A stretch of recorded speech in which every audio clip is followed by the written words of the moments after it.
বর্তমান সৌদি আরবের অবস্থা খুবই খারাপ। সৌদিরা আপনার লোক নিয়ে আসবে, আসার আগে এক বিষয় বলবে, এ নিয়ে আরেক কাজ দিবে।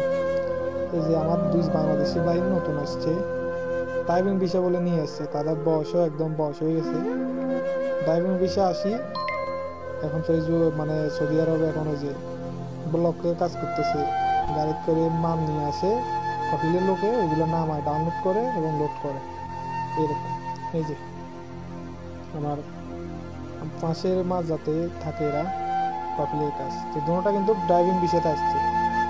বাংলাদেশ থেকে আসার সময় ড্রাইভিং বিষয়ে কন্ট্যাক্ট করে আসছে, কিন্তু এসে এখন ব্লকের কাজ করতেছে।